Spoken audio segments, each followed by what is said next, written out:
ನಮಗೆ ತಿಳಿಪಡಿಸಿದ್ದಾರೆ.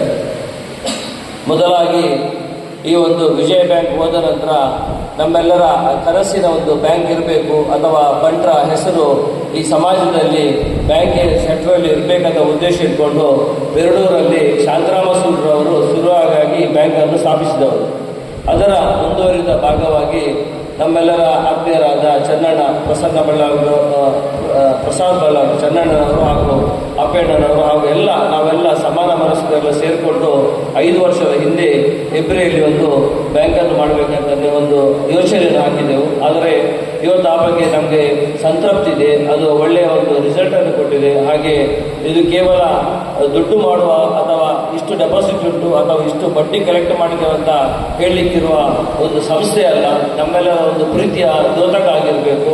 ನಮ್ಮೆಲ್ಲರನ್ನು ಒಂದು ಒಟ್ಟು ಮಾಡಿ ತಗೊಂಡೋಗೋ ಒಂದು ಸಾಧನ ಆಗಬೇಕಂತ ಉದ್ದೇಶದಿಂದ ಈ ಬ್ಯಾಂಕನ್ನು ಸ್ಥಾಪಿಸಿದೆವು. ಆನಂತರ ಅದರ ಮುಂದುವರಿದ ಭಾಗವಾಗಿ ಇಲ್ಲಿದ್ದಾರೆ ಸುರೇಶ್ ಮಾಸ್ಟರು ಅವರ ಆಶಯದಂತೆ ನಾವು ಬೆಳುವೆಯಲ್ಲಿ ಸಹ ಒಂದು ಬ್ರಾಂಚನ್ನು ಮಾಡಿದೆವು. ಸ್ವಲ್ಪ ಪೂರಕವಾಗಿ ಹೋಗ್ತಾ ಇಲ್ಲ, ನಾವು ಎಣಿಸಿದಷ್ಟು ಸ್ಪೀಡ್ ಇಲ್ಲ, ಮುಂದಿನ ದಿನದಲ್ಲಿ ಆಗುವುದೆನ್ನುವ ಆಶಾಭಾವನೆಯಲ್ಲಿ ನಾವಿದ್ದೇವೆ. ಅದೇ ರೀತಿ ಬೇರೆ ಎಲ್ಲ ಅದರ ಒಂದು ಪ್ರತಿಫಲದ ಇಲ್ಲಿ ಬ್ಯಾಂಕ್ ಮಾಡಿದ ಪ್ರತಿಫಲದ ಅಥವಾ ಇದರ ರಿಸಲ್ಟ್ನ ಫಲವಾಗಿ ಮುಂದೆ ಕಾರ್ಕಳದಲ್ಲಿ ಸಹ ಒಂದು ಮಾಡುವಂಥ ಯೋಚನೆ ಮಾಡಿದರು. ಈಗಾಗಲೇ ಇಲ್ಲಿ ಬಂದ ಮಂಜಾತ್ ಮಾಸ್ಟರ್ ಇದ್ದಾರೆ, ಅವರು ಸಹ ಶೀತಲಲ್ಲಿ ವಿಠಲ್ ಮಾಸ್ಟರ್ ಆಗಿ ರಿಟೈರ್ಡ್ ಟೀಚರ್. ನಮ್ಗೆ 2 ಕಡೆ 2 ಟೀಚರ್ಸ್ ರಿಟೈರ್ಡ್ ಟೀಚರ್ ಸಿಕ್ಕಿದ್ದು. ಅದರಿಂದ ನಿಜವಾಗಿಯೂ ಅವರು ಸಹ ಟೀಚರ್ಸ್ ಕೋಆಪರೇಟಿವ್ ಸೊಸೈಟಿ ಸುಮಾರು 400 ಕೋಟಿ ಟರ್ನ್ ಓವರ್ ಮಾಡಿದ ಟೀಚರ್ಸ್ ಕೋಆಪರೇಟಿವ್ ಸೊಸೈಟಿಯಲ್ಲಿ 5 ವರ್ಷ ಅಧ್ಯಕ್ಷರಾಗಿ ಕೆಲಸ ಮಾಡಿದ ಅನುಭವ ಅವರ ಹಿಂದೆ ಇತ್ತು. ಹಾಗೆ ಕಾರ್ಕಳದಲ್ಲಿ ಸಹ ನಾವು ಬನ್ಸ್ಪೇಟ್ ಕೋಆಪರೇಟಿವ್ ಇದೇ ಹೆಸರಿನಲ್ಲಿ, ಅದು ಸಪ್ರೇಟ್ ಇದು ಸಪ್ರೇಟ್, ಅಲ್ಲಿ ಆಡಳಿತ ಮಂಡಳಿ ಬೇರೆ ಇಲ್ಲಿ ಆಡಳಿತ ಮಂಡಳಿಯ ಸಪ್ರೇಟ್ ಆಗಿ ಮಾಡಿದೆವು. ತುಳು ಮತ್ತು ಕನ್ನಡ 2 ಮಿಕ್ಸ್ ಆಗೋದು ಬೇಡ ಅಂತ. ಹಾಗಾಗಿ ಅಲ್ಲಿ ಸಹ ಮಾಡಿದ ನಂತರ ಸುಂದರವಾಗಿ ಬಜಗೋಳಿಯಲ್ಲಿ ಒಂದು ಶಾಖೆಯನ್ನು ಮಾಡಿದೆವು. ಈಗ ಮೊನ್ನೆ ತಾನೇ ಬೆಳಮಣ್ಣಿನಲ್ಲಿ ಸಹ ಒಂದು ಶಾಖೆಯನ್ನು ಮಾಡಿದ್ದೇವೆ.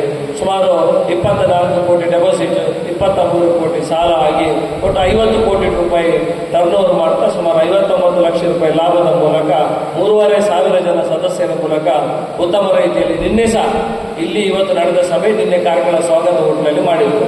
ನಾನು ಯಾಕೆ ಈ ಮಾತನ್ನು ಹೇಳ್ತಿದ್ದೇನೆಂದರೆ ಇಲ್ಲಿದ್ದ ಜನರಿಗೆ ಕೆಲವರಿಗೆ ಗೊತ್ತುಂಟು ಗೊತ್ತಿಲ್ಲ, ಹಾಗಾಗಿ ಆ ಬಗ್ಗೆ ಒಂದು ಜ್ಞಾನ ಇರಲಿ. ಅದರಿಗಿಂತಲೂ ಮುಂದೆ ನಮ್ಮ ಬ್ಯಾಂಕನ್ನು ತಗೊಂಡು ಹೋಗುವ ಯುವ ಜನಾಂಗ ಇಲ್ಲಿದೆ. ಸುಮಾರು ಇವತ್ತು 50 ಜನ ಮಕ್ಕಳು ಬಂದಿದ್ದಾರೆ. ಬಹಳ ಸಂತೋಷ ನನಗೆ ಇವತ್ತು. ಯಾಕಂದರೆ ಮುಂದೆ ಇದನ್ನು ಯಾರು ತಗೊಂಡು ಹೋಗ್ಬೇಕಾದ್ರೆ ನೀವು ತಗೊಂಡು ಹೋಗಬೇಕು. ನಿಮ್ಮ ಮನಸ್ಸಿನಲ್ಲಿ ಈ ಬಗ್ಗೆ ಒಂದು ಆಶಾಭಾವನೆ ಬರಬೇಕು. ಅದಾಗಿ ಇದು ನಮಗೆ ಬೇಕು ಎನ್ನುವ ದೊಡ್ಡ, ಅದರಲ್ಲಿಯೂ ಮಹಿಳಾ ಶಕ್ತಿ ಜಾಸ್ತಿ ಇದೆ. ಇವತ್ತು ಹೆಚ್ಚಿನ ಹೆಣ್ಮಕ್ಳು ಬಂದಿದ್ದಾರೆ. ಅವರು ಇಲ್ಲಿ ಜಾಸ್ತಿ ಜನ ಸೇರ್ತಾರ, ಆ ಸಂಘ ಸಂಸ್ಥೆ ಒಳ್ಳೆ ರೀತಿಯಲ್ಲಿ ನಡೀತದೆ. ಇದರ ಫಲಾನುಭವಿಗಳಾಗಿದ್ದೀರಾ, ಮುಂದೆ ನಡ್ಕೊಂಡು ಹೋಗುವವರು ನೀವೇ ಆಗಿದ್ದೀರಾ. ನಮ್ಮ ಹೆಬ್ರಿಯ ಬ್ಯಾಂಕ್ ಸುಮಾರು 5 ವರ್ಷದಿಂದ ನಡೀತಾ ಇತ್ತು.